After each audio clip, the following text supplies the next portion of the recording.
Bayram gelmiş neyime, kan damlar yüreğime. Anam yok, babam yok, gülmek benim neyime. Bayram gelmiş, anam yok, babam yok, ne fayda.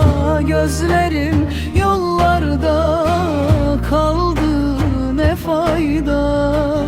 Akranım yerlerim gülüp oynuyor. Benim yüreğime düştü bir acı.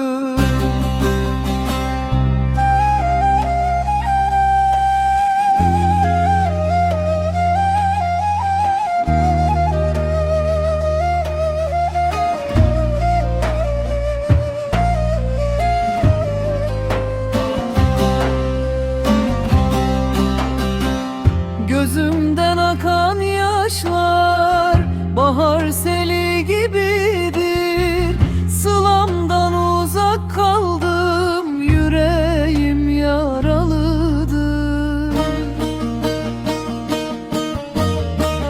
Bayram gelmiş, anam yok, babam yok, ne fayda. Gözlerim yollarda kaldı, ne fayda.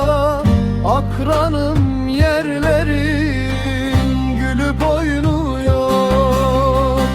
Benim yüreğime düştü bir acı.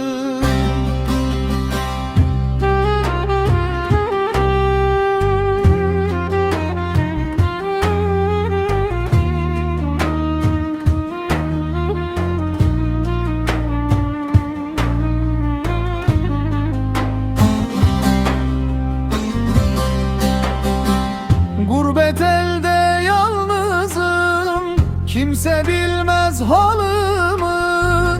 Sılada bir anam var, o da bekler yolumu. Bayram gelmiş, anam yok, babam yok, ne fayda. Gözlerim yollarda kaldı, ne fayda. Akranım yerlerim gülüp oynuyor. Benim yüreğime düştü bir acı.